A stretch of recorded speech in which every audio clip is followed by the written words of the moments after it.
اور دودھ کی بھی اپنی خاصیت ہے. میرے نبی نے فرمایا 3 چیزوں کو رد مت کرنا.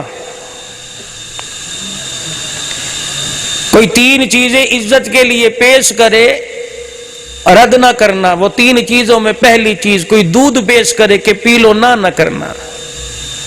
یہ جنت کے مشروبوں میں سے مشروبہ ہے, جنت کے مشروبات میں سے. کوئی گول تکیا والوسادہ, گول تکیا کوئی پیش کرے, اجی آ جاؤ بیٹھو, نہ جی نہ تسی رکھو اسی تے بڑے گناہگار ہاں. بھئی تو گناہ کی کر کے آئے, تو امریکہ نچ کے آئے. کبھی کسی کو مت کسی کے سامنے. حضرت صاحب کی خدمت میں عرض ہے, جامع مسجد میں نے دیکھ لی, انشاءاللہ کبھی جمعہ پڑھاؤں گا, تقریر ادھار ہے لیکن یہ تھوڑی سی باتیں آپ کے ساتھ کر کے جانی ہیں. اب اللہ کرے گھنٹے سب میں وہ باتیں پوری ہو جائیں. فرمایا 3 چیزوں کا انکار مت کرو, دودھ کا, گول تکیے کا. کسی کو میرے لیے دعا فرماؤ جی میں بڑا گناہگار ہوں. فرمایا کسی کے سامنے مت کہو میں گناہگار ہوں. قیامت کے دن اللہ اس گناہگار پر ستاری کا معاملہ فرمانا چاہے گا کہ جا پردے میں بخش دوں, جا بخش دیا, جنت کی طرف جا رہا ہوگا.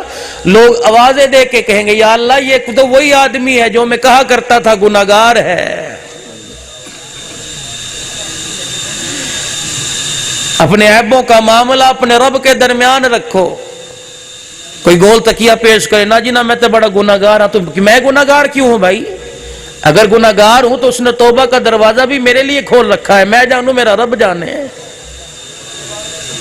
اور تیسری چیز کوئی خوشبو پیش کرے اس کا بھی انکار نہیں کرنا. مسواک سنت عمل ہے. یہ برش جو کر رہے ہیں میں بھی کرتا ہوں, پتہ نہیں کون کون سی تاروں کے کون کون سے بالوں کے بنے ہوئے ہیں, کون سی گندگی کون سا کیمیکل منہ میں جاتا ہے. کرو اس کے ساتھ مسواک کا بھی رواج ڈالو. صرف مرد نہیں, صرف تبلیغ والے نہیں, جس نے کلمہ پڑھا ہے سب کرو, نبی کی سنت ہے. فرمائے مسواک کی برکات ہیں. دانتوں پہ کرو گے مرتے وقت کلمہ نصیب ہوگا. جیب میں رکھو گے, جتنے مرضی لمبے سفر پر چلے جاؤ, اللہ نہ کرے اگر کوئی حادثہ پیش آ گیا زخم تو آئے گا, مسواک جیب میں ہوئی اس کی برکت سے جسم کی ہڈی نہیں ٹوٹے گی میرے بھائی. اللہ. گھر سے نکلو السلام علیکم ورحمت اللہ. لے یہ مولوی صاحب نے کتنی بڑی مشکل بات کہہ دی, میں اور گھر میں سلام کروں, میں اور بیوی کو سلام کروں. واہ جی واہ مولوی صاحب, اے کڑا نوا دین تسی لے کے بہ گئے ہو. ساڈے تے مولوی صاحب نے اج تک دسیا ہی کوئی نہیں. گھر میں داخل ہو سلام کرو, گھر سے نکلو سلام کرو. صاحب بھی آئے, عرض کی رحمت عالم صلی اللہ علیہ وسلم سے, اللہ کے نبی گھر کے اندر رزق کی تنگی ہے, فرمایا جب بھی گھر جایا کر سلام کیا کر, میرے پر درود پڑھا کر, 1 مرتبہ سورہ اخلاص پڑھا کر. اب سورہ اخلاص کی بھی تمہیں فضائل بتاؤں گا, پہلے یہ سن لو. گھر سے نکلو, بچہ نہیں ہے, بھائی نہیں ہے, بیوی ہے, اس کے ہاتھ میں ہاتھ ملاؤ, السلام علیکم ورحمت اللہ. بیوی سلام, ہاتھ میں ہاتھ رہے, دونوں آیت الکرسی پڑھیں, ایک دوسرے کی طرف پڑھ کے پھونک دیں, گھر سے نکل جاؤ. فرمایا اس کی برکات یہ ہیں, جب تک پڑھنے والے یا پڑھنے والی سے واپس آ کے ملاقات نہیں کر لے گا اللہ موت عطا نہیں دیں گے میرے بھائی.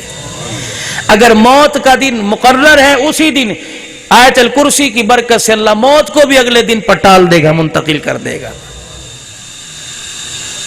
اور سورہ اخلاص, اللہ اکبر. یہاں تو ماشاءاللہ ہمارے علاقوں میں تو بڑا رواج ہے, آپ کے علاقوں میں پتہ نہیں ہے کہ نہیں. پہلے باپ مرتا تھا, اولاد پڑھا کرتی تھی, بیٹیاں پڑھا کرتی تھی, بھائی پڑھا کرتے تھے. اب تو ماشاءاللہ پورے پاکستان کے اخبار تازتی پروگرام پہ رکھے ہوتے ہیں. پڑھنے والا کیا کہتا ہے, آج وزیر خزانہ کے ہاں جی وارنٹ ناقابل ضمانت وارنٹ گرفتار ہو جاری ہو گئے, یا اللہ اس کا ثواب مرحوم کو پہنچا دے. مسلمان ہو کچھ تو شرم کرو. گھر سے جنازہ اٹھا, سہاگنی کا سہاگ اجڑ گیا, یتیموں کے سر سے باپ کا شفقت والا سایہ اتر گیا, تم بیٹھے اخبار پڑھ رہے ہو. قبر کے مسئلے کے بارے میں اس کے لیے سوچ وچار نہیں کر رہے. پہلے گٹھلیاں رکھی ہوتی تھی, کچھ پڑھ لیا کرتے تھے, اب تو دائیں بائیں سے فتوے لگ گئے کفر کے بدعت کے. اس کی وجہ یہ ہے لوگوں نے گٹھلیوں کے نیچے حلوہ روٹی رکھنا شروع کر دی, اخلاص ختم ہو گیا.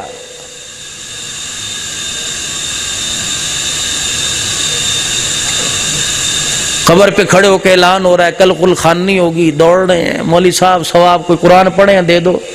ایمانداری سے بتاؤ حکیم نعیم صاحب روزانہ 1 سپارہ پڑھتے ہوں گے انشاءاللہ, وہ پڑھ کے یوں کہتے ہوں گے اللہ جو کاموں کی میں مرا میں نے اس کے لیے سنبھال کے رکھا ہے. اس کو بھی تو چلاؤ, ذرا استعمال کرو. امام مسجد کا ہو, 10,000 اس کی تنخواہ ہو, صبح سے شام تک اسے گھسیٹتے ہو, مسجد کھولنی بھی تسی بند بھی تسی کرنی ہے, گھڑی کا ٹائم بھی تم نے سیدھا کرنا ہے, نمازوں کے اوقات بھی تم نے تبدیل کرنا ہے, بچوں کی تم نے پڑھانا ہے, ان کی ناک بھی تم نے صاف کرنی ہے, کرنا پہنچے فکر بھی تسی کرنی ہے.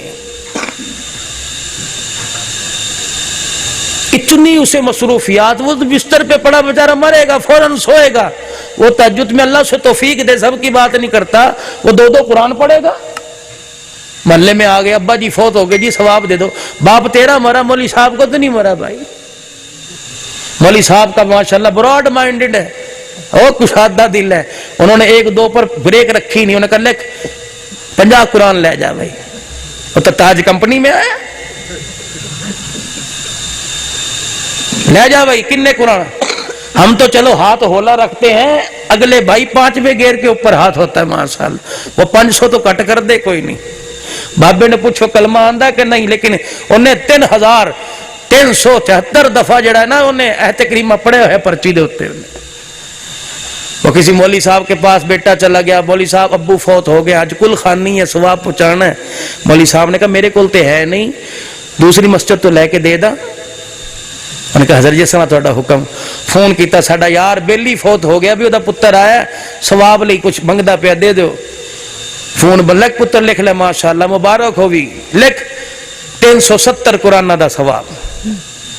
بچے نے لکھا, مولوی صاحب نے اگلا نمبر ملایا, مولوی صاحب ہن کی کرا لگے ہو, اور لے دیاں. انہوں نے کاغذ پر قلم رکھا, مولوی صاحب کے آگے ہاتھ جوڑے کہ مولوی صاحب ابے نو جنت پہنچانا ہے, جنت تو اگے نہیں پہنچانا, تھوڑی مہربانی نہیں کافی ہے. اتنا ظلم تمہیں کس نے کہہ دیا قرآن کریم لاوارث ہو گیا؟ تمہیں کس نے کہہ دیا قرآن کریم کا آگے پیچھے کوئی نہیں؟ اللہ. مکان کے وارث موجود ہے, دکان کے وارث موجود ہے, کاروبار کے وارث موجود ہے, کاموں کے زمین مرلوں قلوں کے وارث موجود ہے. تمہیں کس نے کہہ دیا خدا کا قرآن لاوارثہ ہو گیا؟ کال کوٹھڑیوں میں پڑے قرآن کے وارث ہیں, جیلوں میں بند قرآن کے وارث ہیں, 6 مہینے سے 6 سال سے جن کی ضمانت دینے کو کوئی نہیں آیا. جاؤ جا کے ان کی کوٹھڑی میں پوچھو یہ شب و روز کیا کرتے ہیں. کہ رات عشاء کی نماز میں شروع کرتے ہیں, فجر کی نماز سے پہلے پورے قرآن کی تلاوت ہو جایا کرتی ہے.